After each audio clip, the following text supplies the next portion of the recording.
మన ధ్యానము కొరకై దేవుని వాక్యంలో నుండి జకర్యా గ్రంథం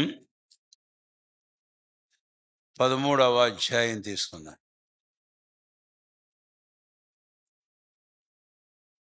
జకర్యా 13 మనము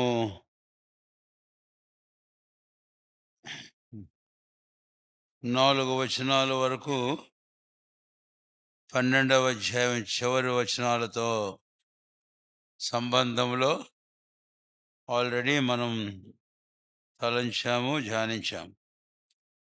కనుక ఇప్పుడు 5వ వచనం నుండి మనము మార్చి చదువుకుందాం.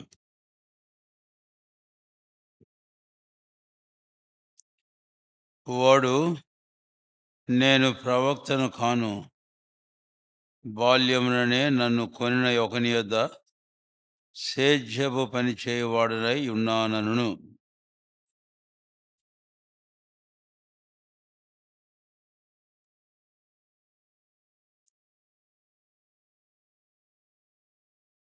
ఖడ్గమా, నా గొర్రెల కాపరి మీదను నా సహకారి మీదను పడుము, ఇదే సైన్యములకు అధిపతియగు యెహోవా వాక్కు.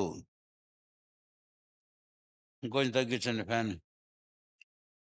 గొర్రెలు చెదరిపోవునట్లు కాపరిని హతము చేయము, చిన్నవారి మీద నేను నా హస్తముంచుదును, ఇదే యెహోవా వాక్కు.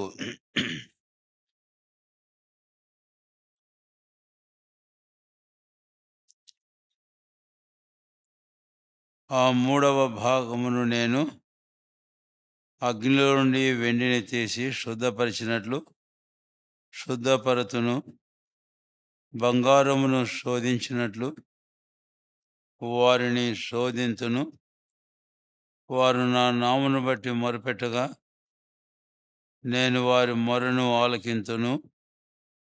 వీరు నా జనులని నేను చెప్పుదును, యెహోవా మా దేవుడని వారు చెప్పుదురు. ప్రార్థన చేసుకుందాము. ప్రియమైన మా తండ్రి, సాయంకాలం వాక్య పరిచర్య కొరకై మా గమనాన్నిచ్చిన ఈ భాగానికై స్తోత్రాలు. 13వ అధ్యాయము చివరి భాగం మేము చదువుకున్నాము. ప్రభువా, ఈ వాక్య భాగం మీద మీ వెలుగును ప్రసారింపచేయమని వేడుకుచున్నాం. మా కన్నులను మీరు తెరువుము. మీ వాక్యంలోని ఆశ్చర్యమైన సంగతులను, మీ సంగతులను మేము ఎరుగునట్లుగా మా గ్రహింపును మీరు వెలిగించు. మీ వాక్యమునిచ్చుటకు, విని గ్రహించుటకు, అలాగూ విధేయచూపుటకు పరిశుద్ధాత్మని యొక్క అభిషేకమును మాకు అనుగ్రహించమని మీకు ప్రార్థన చేస్తూ వందనం చెల్లిస్తూ యేసు నామమున స్తుతించి ప్రార్థించి వేడుకొనుచున్నాము తండ్రి. ఆమేన్.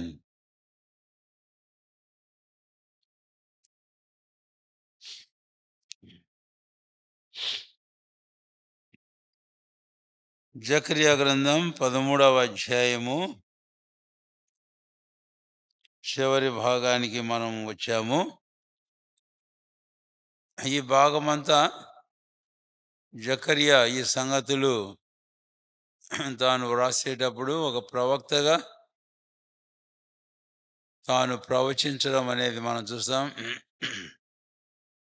కనుక ఈ భాగం ప్రవచన భాగము అని మనకు తేటగానే అర్థమవుతూ ఉంది అని. అయితే ఈ ప్రవచన భాగంలో నెరవేరవలసింది ఇంకా కొంత ఉంది, నెరవేరింది చాలానే ఉంది. ప్రవచనము అన్నప్పుడు భవిష్యత్తులో జరగవలసింది అని. అయితే అంతా జరిగి ఉండకపోవచ్చు. ఈ రోజుకు ఈ ప్రవచన వాక్యాలు మనం చూసినప్పుడు జరగవలసింది ఇంకా ఉండవచ్చు అని. కనుక ఆ భాగములో ఒక భాగం, చిన్న భాగం చూచి ఒక తలంపు మనకొచ్చి, ఇది ప్రవచనం, ఇది నెరవేరింది అంటే చాలదు. నెరవేరవలసింది ఇంకా ఉంది అనేది కూడా మనము గమనించాలి. కాబట్టి ఈ ప్రవచనంలో నెరవేర్చబడింది భాగముంది, నెరవేరవలసినటువంటి భాగము ఉంది అని. తర్వాత ఇప్పుడు మనం ఈ భాగములో ప్రాముఖ్యమైనటువంటి అంశానికి మనం వస్తే 6వ వచనం, నీ చేతులకు గాయములేమని వారడుగగా, ఇవి నన్ను ప్రేమించిన వారి ఇంట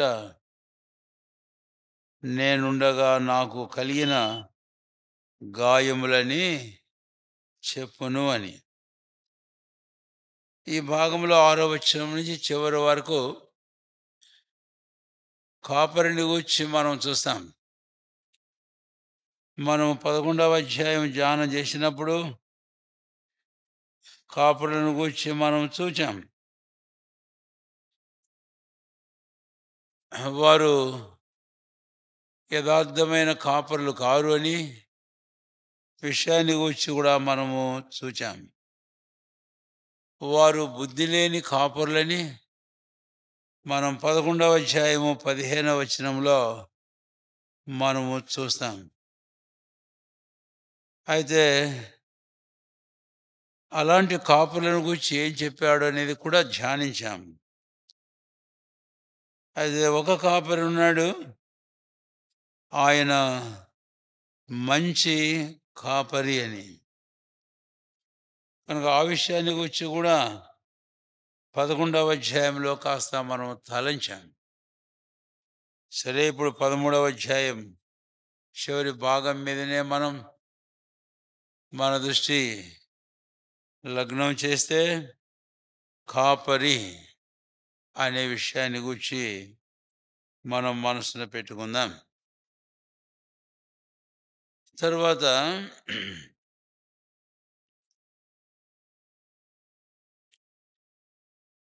ఈ కాపరిని గూర్చి 13వ అధ్యాయము 7వ వచనంలో, ఖడ్గమా నా గొర్రెల కాపరి మీదను నా సహకారి మీదను పడుము, ఇదే సైన్యములకు అధిపతియగు యెహోవా వాక్కు అని. కనుక ఇక్కడ సైన్యములకు అధిపతియగు యెహోవా అని. కాబట్టి ఆయన అంటున్నాడు ఈ మాట ఏమని, నా గొర్రెల కాపరి మీద అనేది. ఒకవేళ ఇంకో మాట కూడా చెబితే పక్కనే ఉంది, నా సహకారి అని. కాబట్టి దేవుడైన ప్రభువే ఈ కాపరిని గురించి మాట్లాడుతూ, ఆయన నా గొర్రెల కాపరి, ఆ తర్వాత నా సహకారి అని అనడం మనము చూస్తాం. ఈ మాటలన్నీ మనం తలస్తుంటే మనకు తేటగానే అర్థమవుతూ ఉంటుంది ఎవరా కాపరి అని. యేసు ప్రభు వారు తానే అన్నాడు యోహాను సువార్త 10వ అధ్యాయంలో, నేను గొర్రెలకు మంచి కాపరి. ఆ తర్వాత 13వ అధ్యాయము హెబ్రీ పత్రిక 20-21 వచనాలలో గొర్రెల గొప్ప కాపరి అన్నాడు. ఆ తర్వాత పేతురు రాసిన మొదటి పత్రిక 5వ అధ్యాయంలో పేతురు అపొస్తలుడు తన తోటి పెద్దలకు ఆ విషయం రాసేటప్పుడు వచనం ఎన్ని అనే చూస్తున్నాను. 5వ అధ్యాయము 4వ వచనం, ప్రధాన కాపరి ప్రత్యక్షమైన. కాబట్టి ప్రభువైన క్రీస్తు కాపరి అనే విషయాల్లో 3 సంబోధనలు మనం చూస్తాం. ఆ 3 సంబోధనలు, ఒకటి మంచి కాపరి, రెండవది గొప్ప కాపరి, మూడవది ప్రధాన కాపరి అని. మంచి కాపరి, ఈ 3 మాటలు మన ప్రభువైన యేసుక్రీస్తు వారిని గూర్చే వ్రాయబడ్డాయనేది మనకు తేటగానే వాక్యాలు నేను జ్ఞాపం చేశాను. ఖచ్చితంగా మన ప్రభువైన యేసుక్రీస్తు వారే. ఆయన మంచి కాపరి, ప్రధాన కాపరి, గొప్ప కాపరి, ప్రధాన కాపరి.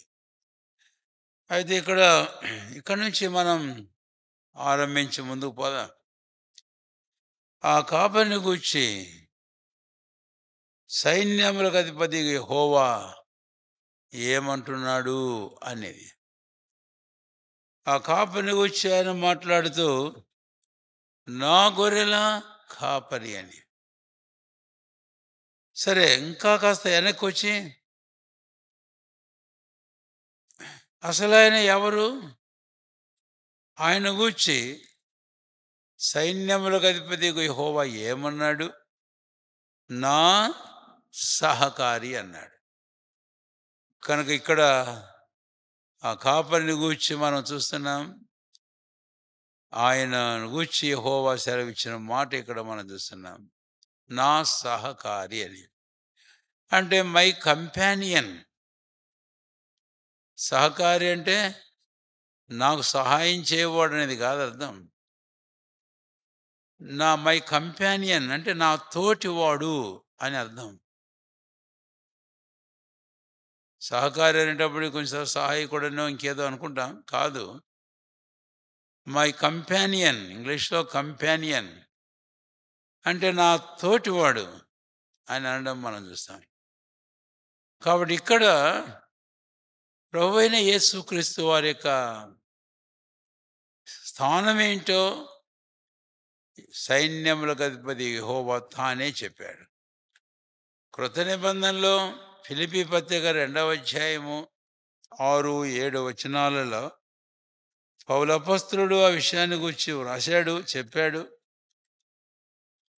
ఫిలిప్పీ పత్రిక 2వ అధ్యాయము ఇక్కడ 6వ వచనం, ఆయన దేవుని స్వరూపం కలిగిన వాడయ్యుండి దేవునితో సమానముగా ఉండుట విడిచిపెట్టకూడని భాగ్యమని ఎంచుకొనలేదు. ఎవరైనా దేవునితో కూడా సమానుడు, దేవునితో సమానముగా ఉన్నవాడు. కాబట్టి దేవునితో సమానుడు ప్రభువైన యేసుక్రీస్తు వారు. సరే, ఇప్పుడు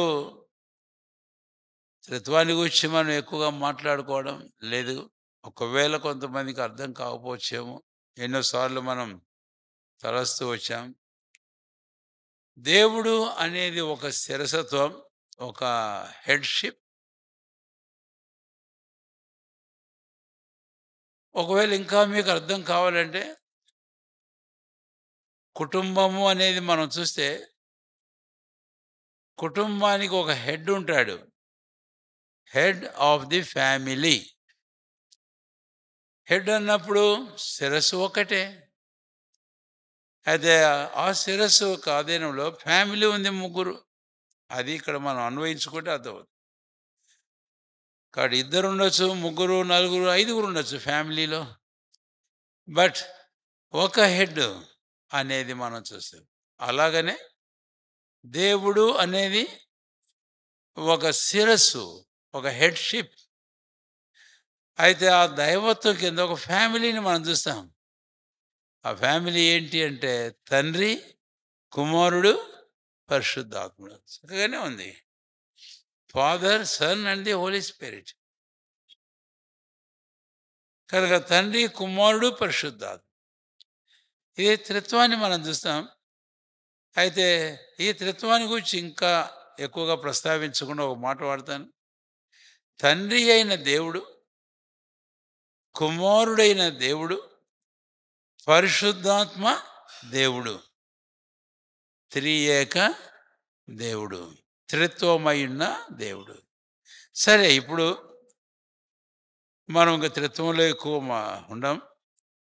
పౌలు అపోస్తలుడు మాట్లాడుతుంటాడు, దేవునితో సమానం అంటే తండ్రితో సమానుడు కుమారుడు, తండ్రి కుమారుతో పరిశుద్ధాత్ముడు కూడా ఎవరట? సమానులే. అది ఇక్కడ మనం చూస్తాం. అందుకని ఈ సంగతి క్రొత్త నిబంధనలో కాదు, పాత నిబంధనలో కూడా ఉంది. అదే ఇప్పుడు మనం చదివాం. 13వ అధ్యాయము 7వ వచనంలో సైన్యములకు అధిపతియగు యెహోవా. ఆ యెహోవా అనేది మనము గమనించినప్పుడు దైవత్వము అనేది మనకు అర్థమవుతుంది. కాబట్టి ఆయన అంటున్నాడు ఏమని? నా కంపానియన్, నా సహకారి, నా తోటివాడు అని. కనుకనే ప్రభు అయిన యేసుక్రీస్తు వారు కొంతమంది తలంచినట్లు ఆయన దేవుని కంటే తక్కువవాడు,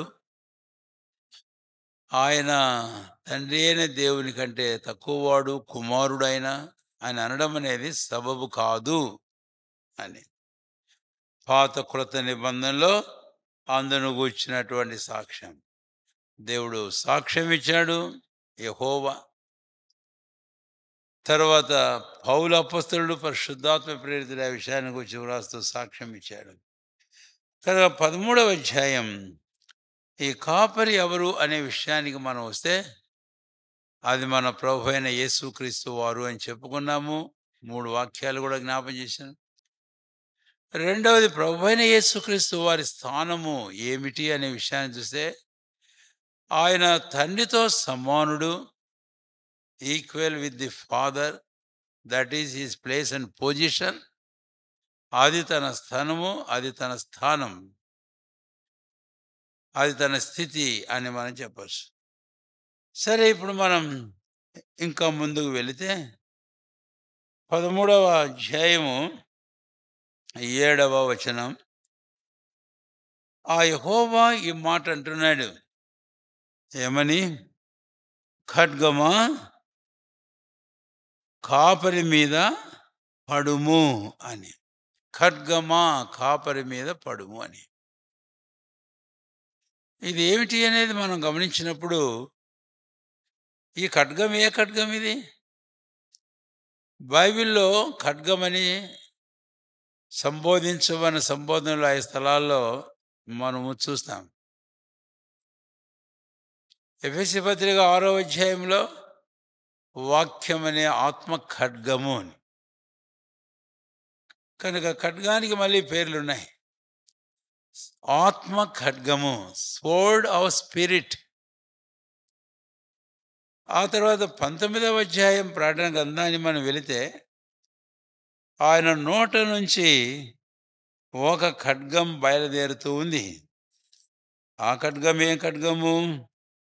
19వ అధ్యాయము ప్రకటన గ్రంథం 15వ వచనం, జనములను కొట్టుటకై ఆయన నోట నుండి వాడిగల ఖడ్గము బయలువెడలుచున్నది. కాబట్టి ఆయన నోట నుండి వాడిగల ఖడ్గం అనే మాట ఇక్కడ మనం చూస్తాం. ఇలాగూ బైబిల్లో ఖడ్గం అనే సంబోధనలు ఇంకా కొన్ని చోట్ల మనం చూస్తాం. వాటన్నిటికీ మనం వెళ్ళడం లేదు. అయితే 2 ప్రాముఖ్యమైన సందర్భాలే మీకు జ్ఞాపం చేస్తున్నాను. ఎఫెసీ పత్రిక 6వ అధ్యాయంలో ఆత్మ ఖడ్గం, దేవుని వాక్యం అనే ఆత్మ ఖడ్గం, the word of God, the sword of the spirit. రెండవది ఇక్కడ మనం చూస్తే 19వ అధ్యాయంలో ఆయన నోట నుండి వాడిగల ఖడ్గం ఒకటి బయలుదేరుతుంది. ఏమి చేస్తుంది ఈ ఖడ్గము అనే విషయాన్ని గురించి మనం గమనించినప్పుడు క్రిందకు మనం వస్తే అదే 15వ వచనంలో దేవుని తీక్షణమైన ఉగ్రతను మధ్యతోటి అని. కాబట్టి ఈ ఖడ్గం దేవుని ఉగ్రతను జరిగిస్తూ ఉంది అని, దేవుని ఉగ్రతను జరిగిస్తూ ఉంది అని. కనుక వాక్యమునకు క్రీస్తుకు లోబడని వారి మీద దేవుని వాక్యంలో వ్రాయబడినట్లు ఆ దండన తీర్పు అనేది ఇక్కడ మనం చూస్తాం. కాబట్టి ఇది ఏమిటి అని అంటే తీర్పు ఖడ్గము అని చెబుదాం. అదే ఇక్కడ మళ్ళీ ఇంకో సందర్భాన్ని వెళితే సరే అది వేరే పదం వాడదాం. కాబట్టి దిస్ వర్డ్ ఆఫ్ జడ్జిమెంట్, దేవుని ఉగ్రత తీర్పు, విధించిన తీర్పు నెరవేర్చేటువంటి ఖడ్గం. అవును కదా, దేవుని వాక్యంలో రాయబడింది కదా, రోమాపత్రిక 3వ అధ్యాయం 19వ వచనంలో, సర్వలోకము దేవుని శిక్షకు పాత్రమై ఉన్నది అని. ప్రకటన గ్రంథం 6వ అధ్యాయం 15వ వచనంలో, గొర్రెపిల్ల ఉగ్రతకు 15వ వచనం, గొర్రెపిల్ల ఉగ్రతకు తాళచాలిన వాడు ఎవడు? ఇదిగో ఇప్పుడు ఆ ఉగ్రత 19వ అధ్యాయంలో మనం చూస్తాం. కాబట్టి రెండవ ఖడ్గాన్ని గురించి మనం చెప్పుకున్నాం. ఇంకో మాటే చెప్తాను, అది ఇప్పుడు మనకు చాలా ప్రాముఖ్యమైనది ఈ సందర్భంలో. ఆ ఖడ్గం ఏమిటి? ఖడ్గమా నా కాపరి మీద పడుము అని అంటే, ఆ ఖడ్గము the sword of justice. Justice అంటే న్యాయము చేయు ఖడ్గము అని, న్యాయ తీర్పు చేయు ఖడ్గము అని. తీర్పు అనే పదం కూడా వాడదాం. కాబట్టి స్వర్డ్ ఆఫ్ జస్టిస్ అంటే న్యాయ తీర్పు చేయు ఖడ్గము. కాబట్టి ఆ ఖడ్గము కాపరి మీద పడమని తండ్రి అయిన దేవుడు, సైన్యములకు అధిపతి యెహోవా తానే సెలవిస్తూ ఉన్నాడు. ఇప్పుడు దాన్ని మనం అర్థం చేసుకోవాలి. ఏమిటది? న్యాయ తీర్పు అని. బైబిల్లో మనం చూస్తాం, పాపము చేయువాడెవడో వాడు మరణము పొందాలి అని యెహెజ్కేలు 18వ అధ్యాయం, యెహెజ్కేలు 33వ అధ్యాయంలో మనకు రాయబడింది. కనుక పాపానికి తగినటువంటి శిక్ష అనేది ఉంది, తీర్పు అనేది ఉంది. అందుకనే బైబిల్లో వ్రాయబడింది, ఎఫెసీ 2వ అధ్యాయము 3వ వచనం నుంచి, మనమును శరీరము యొక్కయు మనసు యొక్కయు కోరికలు నెరవేర్చుకొనుచు కడమవారి వలనే స్వభావ సిద్ధముగా దైవోగ్రతకు. కాబట్టి పాపం అన్నప్పుడు పాపానికి ఏం కావాలి? శిక్ష. ఇది ఆ మాట, పాపము చేయవాడెవడో వాడు ఏం కావాలంటే చెప్పండి? మరణించాలి, మరణించాలి, మరణించాలి. అయితే ఇక్కడ ఆ న్యాయ తీర్పు అనేది తండ్రి అయిన దేవుడు ఆ కాపరి మీద పడివేసినట్లుగా మనకు అర్థమవుతుంది. అది సంగతి. ఆ తీర్పు మన మీద పడలే. సృష్టికర్త అయిన పరమాత్మకు దేవుడు, మనం చేసాం పాపం, జన్మించాం పాపంలో, చేస్తున్నాం మనం పాపం దేవునికి, పరిశుద్ధ దేవునికి విరోధంగా. అయితే మనకు తగింది ఆ శిక్ష అనేది, ఆ తీర్పు అనేది మనకు తగింది. మనము పొందాలి ఆ మరణం. అయితే మనకు బదులుగా ఆ త్రిత్వంలో రెండవ వ్యక్తి కాపరి అనగా కుమారుడు అయినటువంటి ఆయన దేవుడు, ఆ కుమారుడు యేసుక్రీస్తు ప్రభు తన మీద ఈ శిక్ష, ఈ ఖడ్గం పడింది, ఈ తీర్పు ఆయన మీద పడింది. ఆ విషయాన్ని గురించి మనం చూస్తాం. యెషయా గ్రంథం 53వ అధ్యాయం. యెషయా గ్రంథం 53వ అధ్యాయం చూడండి దయచేసి. 10వ వచనం, అతని నలగగొట్టుటకు యెహోవాకు ఇష్టమైంది. కాబట్టి ఆయనే చెప్పాడు ఈ మాట. ఈ న్యాయ తీర్పును గూర్చి ప్రభువైన యెహోవానే చెప్పాడు. దానికి ఇష్టమైంది. ఖడ్గమా నా కాపరి మీద పడు. ఆ తర్వాత అక్కడ మనం గమనించినట్లయితే 53వ అధ్యాయం పైకి మనం వస్తే 5వ వచనం, మన అతిక్రమములను బట్టి అతడు గాయపరచబడెను, మన దోషములను బట్టి నలుగగొట్టబడెను, మన సమాధానార్థమైన శిక్ష అతని మీద పడెను, అతడు పొందిన దెబ్బల చేత మనకు స్వస్థత. ఇది ఆ ఖడ్గం. కనుక ఇక్కడే కాదు, క్రొత్త నిబంధనలోకి మనం వెళితే ప్రభు ఇందాక చెప్పిన మాట జ్ఞాపం చేసుకున్నాం. యోహాను సువార్త 10వ అధ్యాయంలో ఆయన గొర్రెలకు మంచి కాపరి గొర్రెల కొరకు తన ప్రాణమును పెట్టును. 10వ అధ్యాయము యోహాను సువార్త 10వ అధ్యాయం 11వ వచనం. నేను గొర్రెలకు మంచి కాపరిని, మంచి కాపరి గొర్రెల కొరకు తన ప్రాణము పెట్టును. చాలన్ని వచనాలు చూసామనుకుంటానుగా. కాబట్టి ఖడ్గమా నా కాపరి మీద పడుము, నా గొర్రెల కాపరి మీద పడుము అనేది ఏంటి అని అంటే, యెషయా 53లో అది యెహోవాకి ఇష్టమైంది. అంతేకాదు ప్రభువైన యేసుక్రీస్తు వారు తనకు అది ఇష్టమైంది. అందుకని ఏమంటున్నాడు, నేను మంచి కాపరి గొర్రెల కొరకు తన ప్రాణం. అదే 10వ అధ్యాయము మనం క్రిందకు గన వచ్చినట్లయితే కనుక ఆయన ఈ మాట అంటాడు. ఏమని? 15వ వచనం. నా గొర్రెల కొరకు నా ప్రాణము పెట్టుచున్నాను అని. అది బలవంతంగా కాదు, నా అంతటి నేనే నా ప్రాణమును పెట్టుచున్నాను ఇష్టపూర్వకంగా. కనుకనే ఇది మన ప్రభువైన యేసుక్రీస్తు వారి యొక్క శిలువ మరణం. అది జకర్యా గ్రంథం 13వ అధ్యాయంలో మనం చూసే ఆ ఖడ్గం. ఇప్పుడు ఏమైంది అనంటే, యేసుప్రభు వారు రోమాపత్రిక 8వ అధ్యాయం 3వ వచనం ప్రకారం దేవుడు తన కుమారుని పాప శరీరాకారంతో లోకానికి పంపి ఆయన శరీరం మీద మన పాపములకు ఆయన శిక్షను విధించాడట. చక్కగా వ్రాయబడింది కదండి 10వ అధ్యాయం 3వ వచనం. అవును, క్లియర్గానే చెప్పాడు. ఇది జరిగిపోయింది. ఈ రోజున ఏ వ్యక్తి అయినా, ఏ పాపి అయినా తన పాపములు క్షమించబడాలంటే ప్రభువైన యేసుక్రీస్తు వారికి మరణం ఎంత అవసరమో అనేది మనకు అర్థమవుతుంది. అందుకని ఈ జకర్యా గ్రంథం 13వ అధ్యాయంలో మన ప్రభువైన యేసుక్రీస్తు వారు ఆయన తన శరీరమందు మన పాపాల శిక్ష అనుభవించి న్యాయపు తీర్పును చేశాడు. అంటే ధర్మశాస్త్రం చెబుతుంది పాపం చేయవాడు ఎవడెవడు మరణించాలి.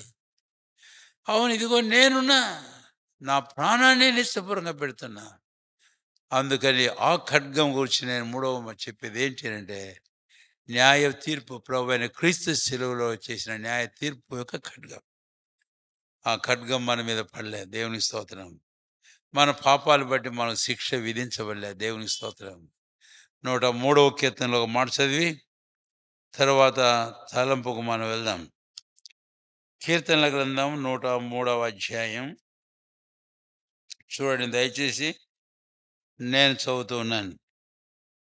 10వ వచనం.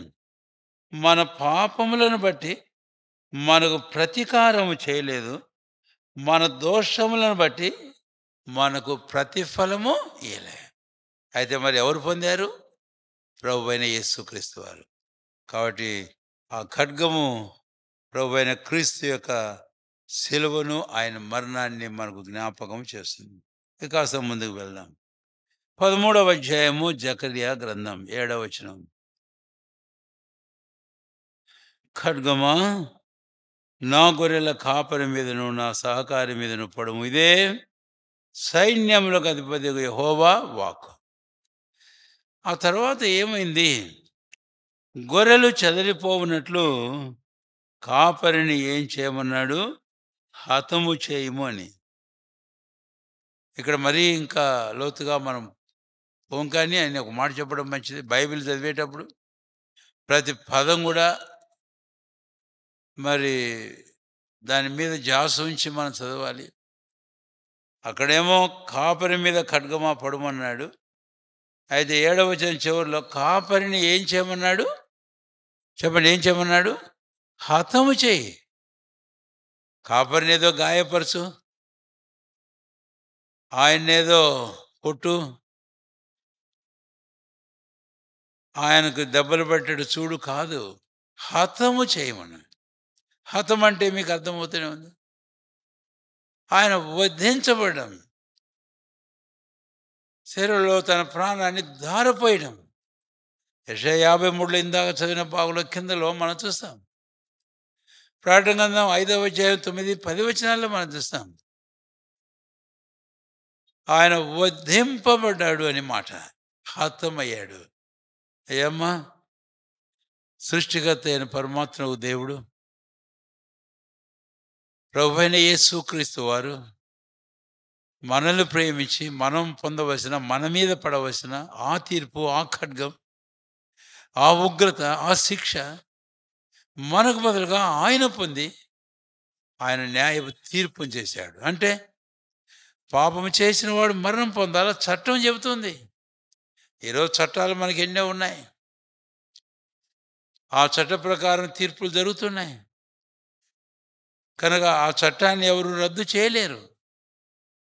ఒకసారి ఒక చట్టం చేసిన తర్వాత ఆ చట్టము రద్దు చేయడం అనేది కుదరదు. కొన్నిసార్లు మన దేశంలో కొన్ని విషయాల్లో ఇలాంటి సందర్భాలు ఎక్కడో జరుగుతాయేమో కానీ, బైబిల్లో అహష్వేరోషు కాలంలో మాది పార్సీకుల యొక్క ఏలుబడిలో ఒకసారి రాజు చట్టం చేశాడు అంటే దాన్ని రద్దు పరచలేమన్నారు. రాజే అన్నాడన్నమాట. అవునది పరలోకపు దేవుడు పాపమును గూర్చి ఆయన చట్టం చేసినప్పుడు, పాపం చేయవాడు ఎవడో వాడు మరణం పొందాలని చట్టం చేసినప్పుడు,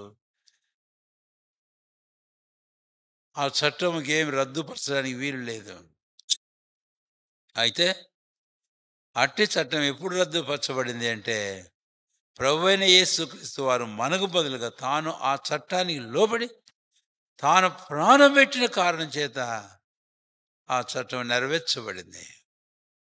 అవును, అది హెబ్రీ పత్రిక 9వ అధ్యాయం 15వ వచనంలో మనం చూస్తాం.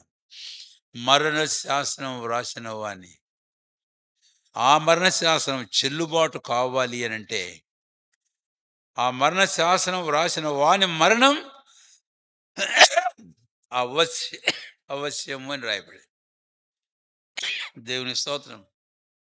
ప్రభువైన క్రీస్తు మన నొసటి మీద వ్రాయబడిన మన పాపను బట్టి వ్రాయబడిన ఆ మరణ శాసనం మనకు బదులుగా ఆయన మరణించి ఆయన నెరవేర్చాడు. కాబట్టి ప్రభువైన యేసుక్రీస్తు ఎవరు విశ్వాసం ఉంచుతారో వారి క్షమాపణ, విమోచన, విడుదల, వారికి శిక్ష మాత్రం ఉండదు అని. సరే, ఇప్పుడు ఇంకా ముందుకు వెళ్దాం త్వరగా. 13వ అధ్యాయం, జకర్యా గ్రంథం 13వ అధ్యాయం. అప్పుడు గొర్రెలు చెదరిపోవునట్లు, గొర్రెలు ఏమైపోయినాయంటండి? ఇది కూడా నెరవేరింది. గొర్రెలు చెదిరిపోయినాయి. యేసుప్రభు వారు తానే చెప్పాడు కదా. ఏమని చెప్పాడు? మత్తయి సువార్త 26వ అధ్యాయం మనము గమనిస్తే కనుక, ఇక్కడ మత్తయి సువార్త 26వ అధ్యాయం చూడండి దయచేసి. 31వ వచనం. అప్పుడు యేసు వారిని చూచి, ఈ రాత్రి మీరందరూ నా విషయమై అభ్యంతర పడెదరు. ఏలైనగా గొర్రెల కాపరిని కొట్టుదును, మందలోని గొర్రెలు చెదిరిపోవునని వ్రాయబడి ఉన్నది కదా. వ్రాయబడి ఉన్నది కదా. ఎక్కడ వ్రాయబడింది? జకర్యా 13వ అధ్యాయం 7వ వచనం వ్రాయబడింది. ఆ 100 సంవత్సరాల తర్వాత యేసుప్రభు వారు జన్మించి జీవిస్తున్న కాలంలో ఆయన సిలువకు వెళ్ళవలసిన సమయం ఆసన్నమైనప్పుడు, మరణానికి వెళ్ళవలసిన సమయం ఆసన్నమైనప్పుడు ఆయన తన శిష్యులతో పస్కా విందును ఆచరిస్తూ అన్నాడు ఈ మాట: గొర్రెల కాపరిని కొట్టుదును, గొర్రెలు చెదిరిపోవని వ్రాయబడినది కదా. ఈ రాత్రి అదే జరగబోతుంది అన్నాడు. ఆ రాత్రే ప్రభువైన యేసుక్రీస్తు వారు అప్పగించబడ్డాడు. అప్పుడు అంతవరకు ఆయన వెంబడిస్తున్న ఆయన శిష్యులంతా ఏమైపోయినారు చెప్పండి? చెదిరిపోయినారు, తలాకు దారిని వెళ్ళిపోయినారు. సీమోను పేతురు, నీతో చావవలసి వచ్చినా నేను నిన్ను విడువను అన్నాడే కానీ తాను కూడా విడిచి వెళ్ళిపోయాడు. అలాగ తన ఇంకా విశ్వాసం అనుసరించే ప్రజలు ఎంతమంది చెదిరిపోయినారో మనకు తెలియదు. అయితే కొంతమంది మాత్రం వెంబడిస్తున్నారు. ఇది ఇక్కడ సందర్భం. గొర్రెల కాపరిని కొట్టుదును, గొర్రెలు ఏమవుతాయంటండి? చదిరిపోతాయి. ఇది నెరవేర్చబడినటువంటి సందర్భము అని. నెరవేరిన సందర్భం. యోహాను సువార్తలో చూస్తాం. యేసు ఒలీవల కొండకు వెళ్ళెను. అందరూ ఎవరింటికి వారు వెళ్ళిపోయిరి. యేసు ఒలీవల కొండకు వెళ్ళెను. సరే, ఇలాంటి మాటలు ఇంకా బైబిల్‌లో ఈ సందర్భాల్లో మనం చూస్తాము. అయితే ఇక్కడ నేను ఇంకొక చిన్న తలంపు చెప్పాలి. అది కూడా నెరవేరిందే. ఎందుకు అనంటే ఆ తలంపు క్రింద భాగాన్ని మనం పోయినప్పుడు అది చాలా ప్రాముఖ్యంగా సంబంధాన్ని మనం చూస్తాం. చూడండి, జకర్యా గ్రంథం 13వ అధ్యాయము 7వ వచనం. గొర్రెలు చదిరిపోవునట్లు కాపరిని హతము చేయము అని చిన్నవారిని అన్నాడు. చిన్నవారిని అన్నాడు. ఇక్కడ గొర్రెలు అని అన్నప్పుడు ప్రభువైన దేవుడు ఇశ్రాయేలు జనాంగాన్ని ఉద్దేశించి యెహెజ్కేలు గ్రంథం 34వ అధ్యాయం చివరి వచనంలో ఒక మాట అన్నాడు. చదువుతారా గట్టిగా ఎవరైనా త్వరగా? యెహెజ్కేలు గ్రంథం 34వ అధ్యాయం చివరి వచనం. నా గొర్రెలు నేను మేపుచున్న గొర్రెలు నగు, మీరు మనుషులు, నేను మీ దేవుడను. ఇదే ప్రభువైన యెహోవా వాక్కు అని. వాటి నా గొర్రెలు నేను మేపుచున్న గొర్రెలు నగు, మీరు మనుషులు. ఈ మాట ఇశ్రాయేలు జనాంగంతో అంటున్నాడు. అందుకని ఇక్కడ ఈ మాట చెప్తున్నాను. ఇశ్రాయేలు ప్రజలు గూర్చి కూడా ఇక్కడ ఒక మాట తలంపు అది నెరవేరింది. ఏమిటి అనంటే, ఖడ్గమా కాపరి మీద పడుము, అప్పుడు గొర్రెలు ఏం చేస్తాయంట? ఏ రోజు ప్రభువైన యేసుక్రీస్తు వారు సిలువ వేయబడ్డాడో, ఆయన సిలువ వేయబడంలో కారణం ప్రపంచం యొక్క పాపమంతా కూడా కారణము. అయితే ఆయన సిలువ వేసినటువంటి ఇశ్రాయేలు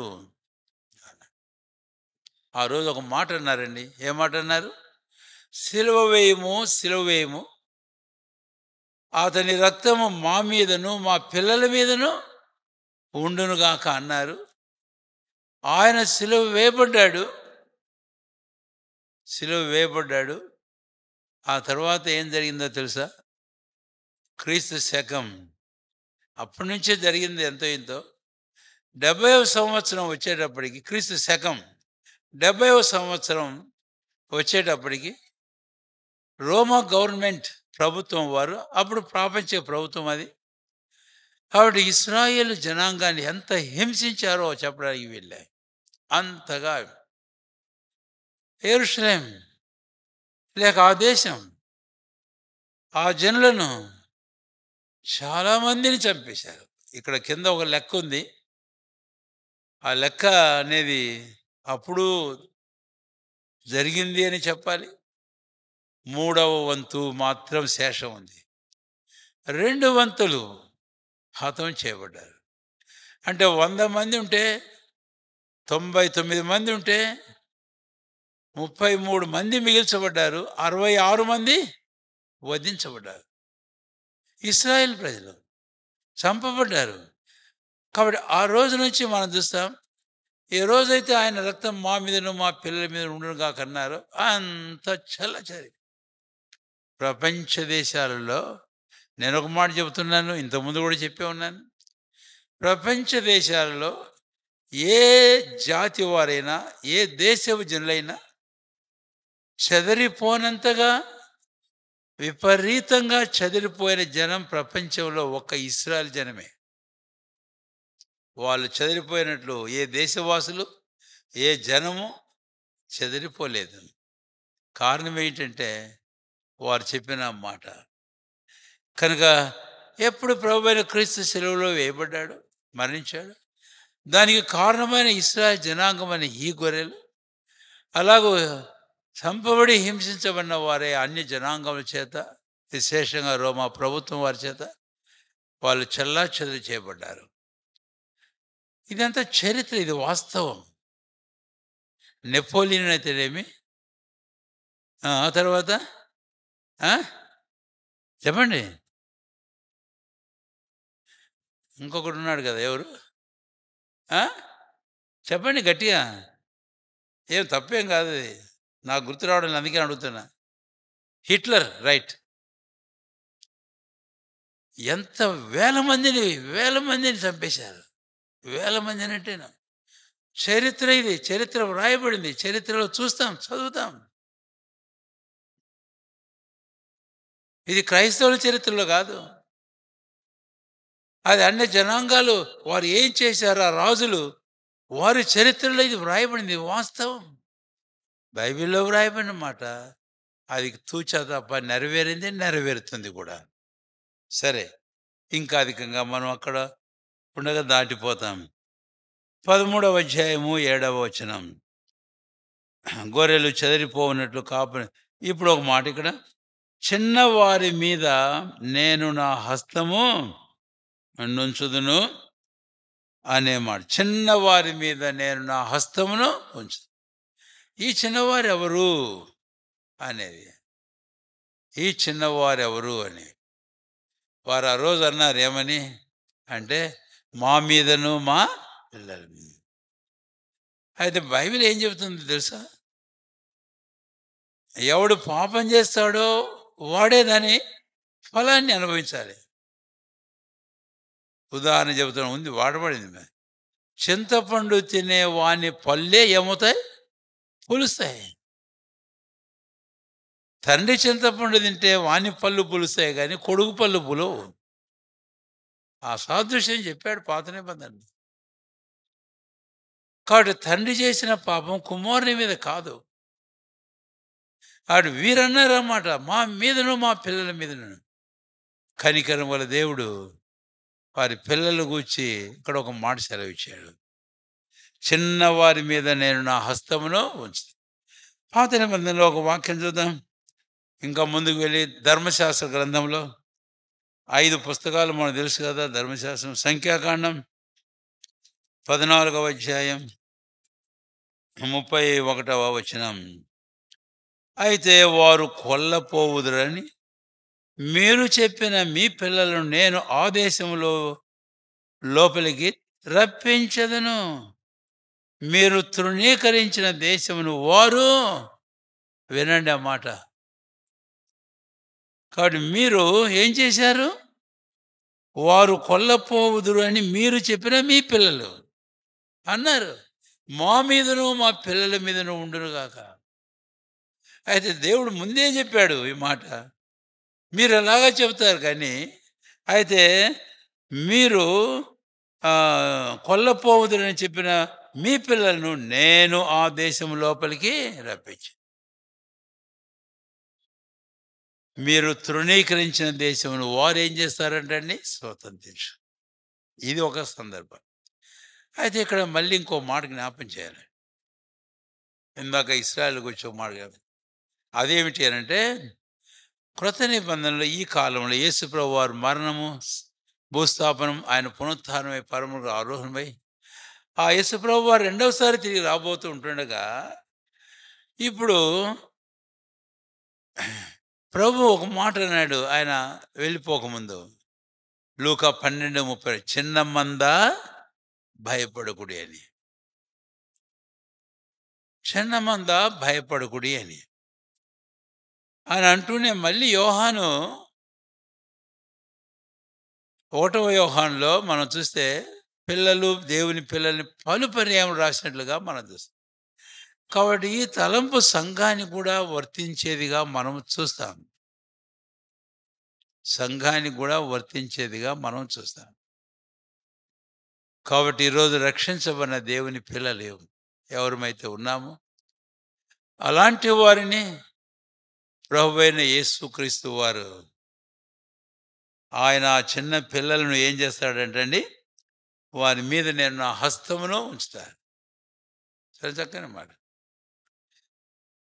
ఈరోజు మన ప్రభు తనైన విశ్వాసం ఉంచి యోహాను సువార్త 12 ప్రకారం ఆయన పిల్లలమని అధికారం పొందిన మన జీవితాల్లో ఆయన హస్తం మన మీద ఉంటుంది అని, ఆయన దయ మన మీద ఉంటుంది, ఆయన కాపుదల మన మీద ఉంటుంది. ఇది కూడా ఇశ్రాయేలు పిల్లల గురించి నేను చెప్పా. అయితే ఈరోజు సంఘాన్ని గురించి మాట అన్వయించుకుంటూ మనం మాట్లాడుకుంటున్నాం. కాబట్టి లోకంలో లేక ఇశ్రాయేలు జనాంగంలో వారి జీవితాల్లో ఎన్నో ఉపద్రవాలనేవి జరుగుతున్నాయి. ఈరోజు ప్రపంచ దేశాల్లో మనం చూస్తాం, వింటున్నాం. అయితే ఆ పిల్లలున్నారే, ఆ చిన్న పిల్లలు, ఆ చిన్న మందుందే, ప్రభువైన దేవుడు తన హస్తం వారి మీద ఉంచుతా అన్నాడు. ఆయన ఉంచే ఉన్నాడు. దేవుని స్తోత్రం. ఇంకా ముందుకు వెళ్దాం. 13వ అధ్యాయము 7వ వచనం, 7వ వచనం అయిన తర్వాత ఇప్పుడు 8వ వచనం.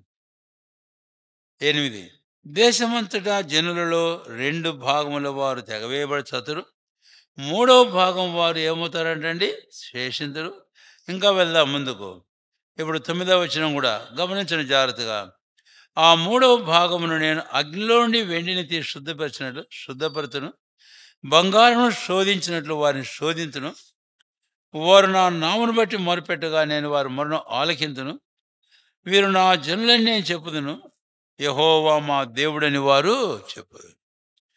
ఈ విషయాల గురించి మనం పదే తలస్తొచ్చాం కాబట్టి ఇక్కడ కూడా ఇంకెక్కువ ఉండడం లేదు నేను. ఈ వచనంలో ఏముంది అనంటే, ఇశ్రాయేలు ప్రజలు వారి సమకూర్పును మనం చూస్తాం. The restoration of the nation of Israel. ఒక మాటే బాగా గుర్తుంచుకోండి. ఇక్కడ వారిని గూర్చి ప్రభు మాట్లాడుతూ ఏమన్నాడు అంటే, 8వ వచనంలో ఆ దేశమంతటా జనుల్లో 2 భాగముల వారు తెగవేయబడి చతురు, మూడవ భాగం వారు శేషింతురు. బాగా గమనించాలి. ఇక్కడ మళ్ళీ సంఘాన్ని గురించి కూడా ఒక మాట జ్ఞాపం చేయాలి. ప్రజలందరూ కూడాను ఎన్ని భాగాలుగా చేయబడుతున్నారు? 3 భాగాలు. ఆ దేశంలో అన్నప్పుడు మరుదిగా ఇది ఇశ్రాయేలు జనాంగాన్ని గూర్చి, లేక వారు ప్రపంచంలో ఎక్కడన్నా ఉండని వారందరిని గూర్చి. అంచెదినాలు ఇక జరగవలసింది, ఇది ఇప్పుడు కాదు, ఇంకా జరగలే, అది జరగాలి. ఆ దినాన దేశంలో ఎంతమంది అయితే ఉన్నారో, ఒకవేళ 99 మంది ఇశ్రాయేలు కన్నా ఉంటే 66 మంది ఏమవుతున్నారట? చంపబడుతున్నారు.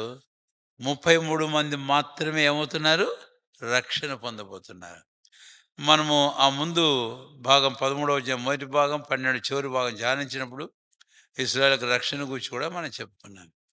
పౌలు అపొస్తలుడు ఆ మాట అన్నాడు 11వ అధ్యాయం రోమాపత్రిక 26వ వచనంలో ఏమని? ఇశ్రాయేలు అందరూ రక్షణ. అయితే పాత నిబంధనలో ఈ మాట ఉంది. ఇశ్రాయేలు అందరూ అనంటే దేవుని వాక్యం ఏం చెబుతుంది? ఈ ప్రకారం చెబుతుంది. 3 భాగాలుగా చేయబడితే 2 భాగాలు వారు ఇదైపోతారు. అందులో శేషం అన్నాడు, వారు మాత్రం మిగిల్చబడతారు. శేషాన్ని గూర్చి భవిష్యత్తులో ఎవరైతే దేశం స్వతంత్రించుకోబోతున్నారో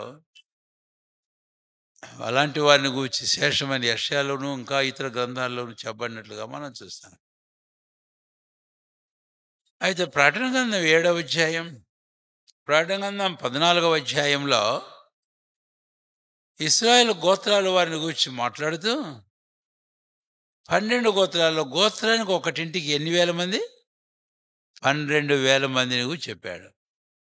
అట్లు 12 ఇంటూ 12 గోత్రాలు 1,44,000 మంది.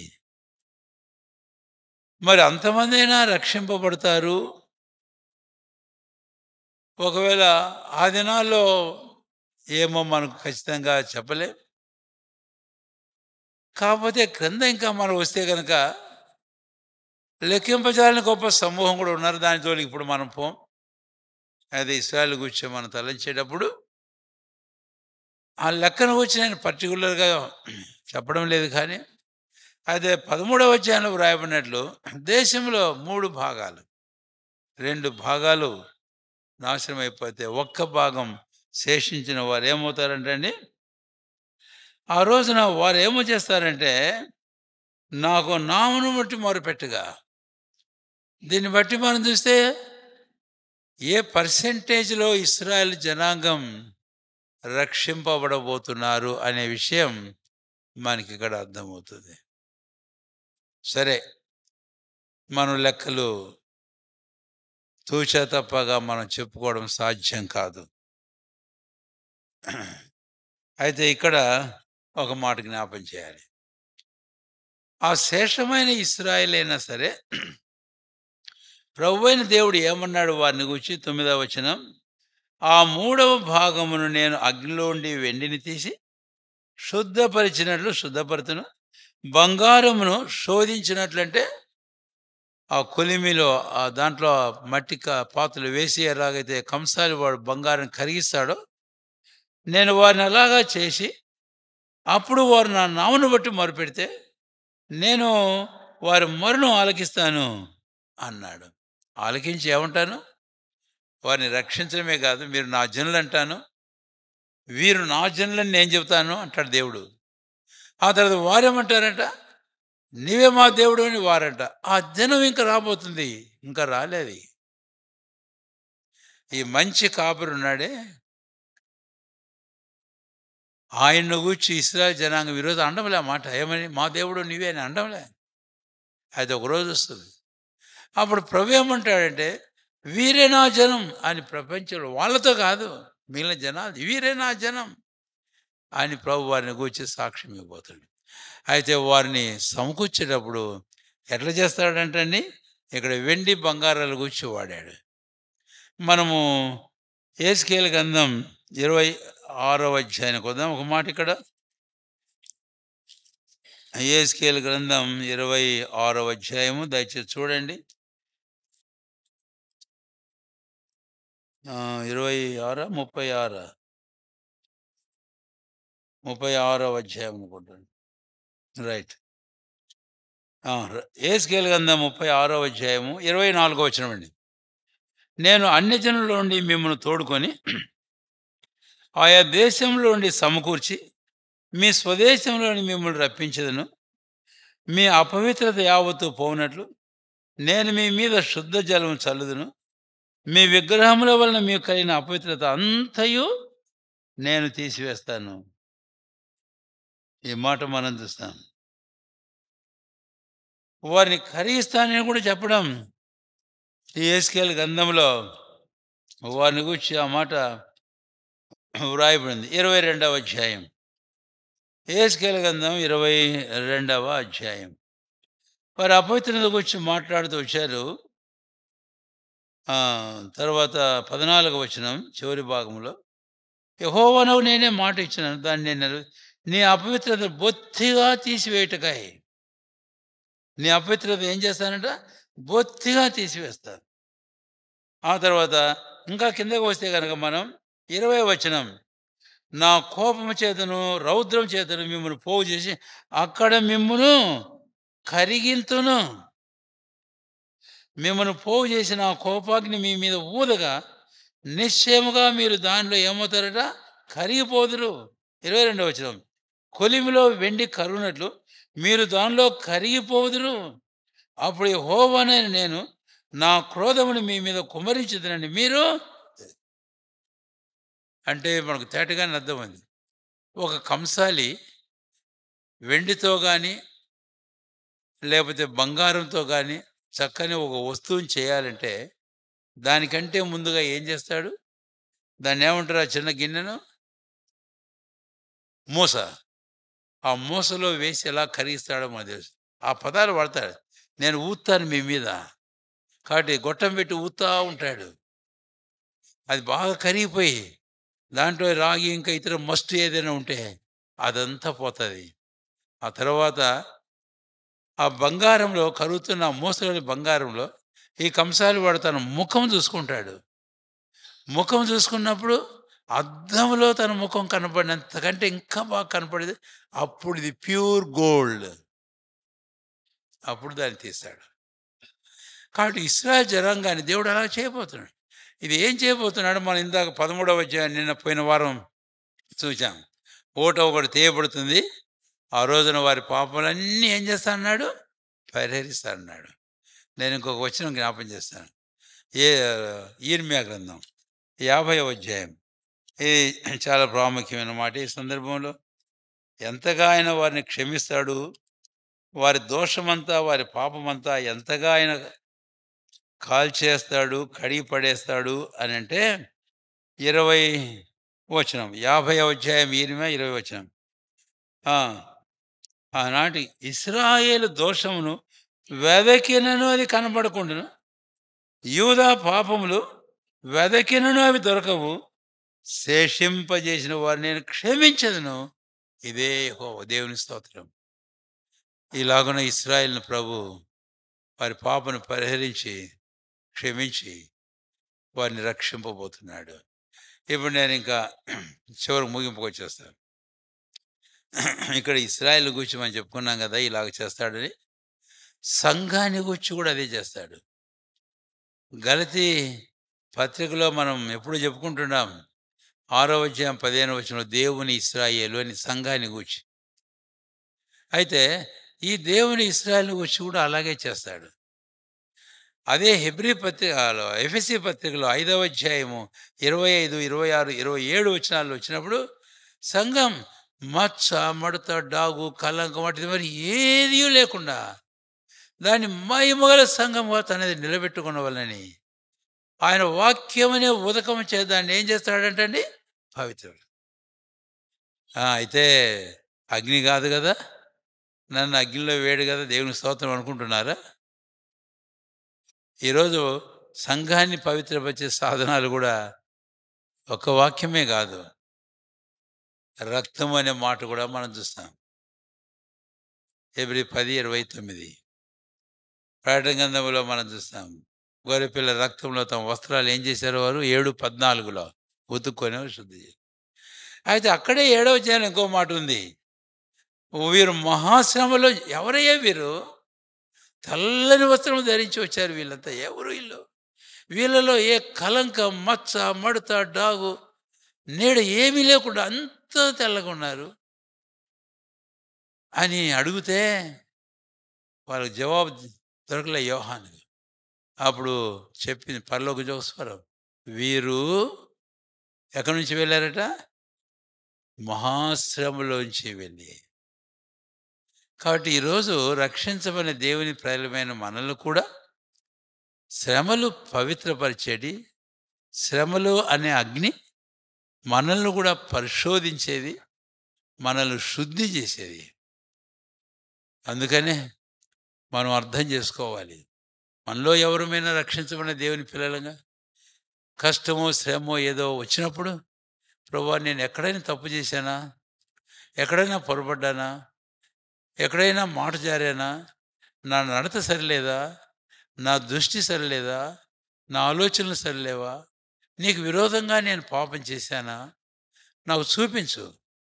పరీక్షించుకోవాలి.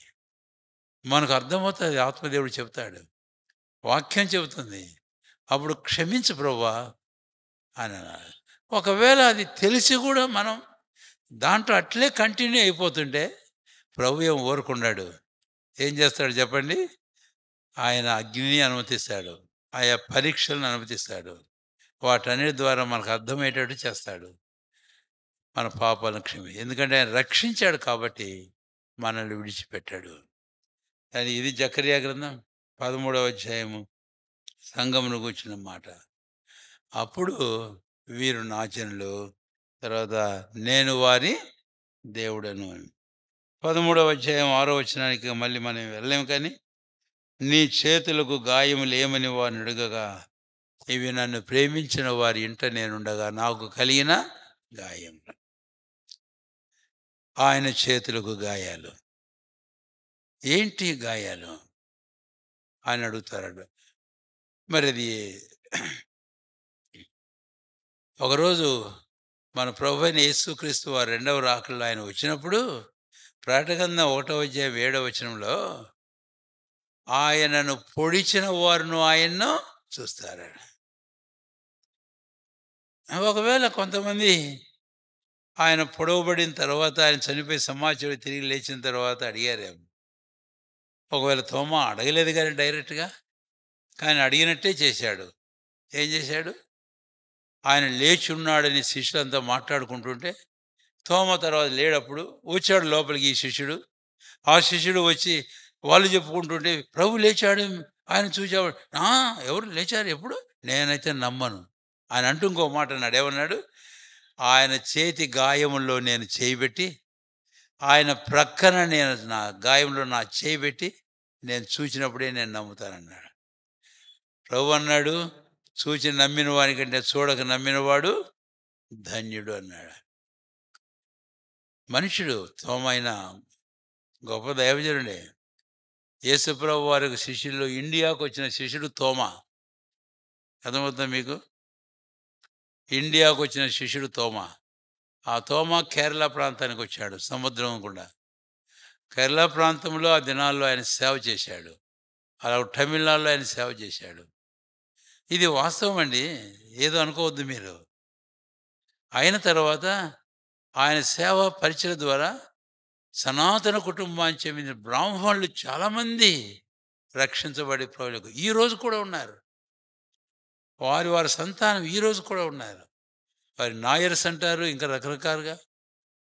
వాటి వారు ప్రభువుని నమ్ముకున్నారు. ఎవరి ద్వారా అంటే ఆ రోజు తోమా ద్వారా ప్రకటించబడిన సువార్త ఇవ్వన సాక్ష్యం ద్వారా చాలామంది ప్రభువులోకి వచ్చారు.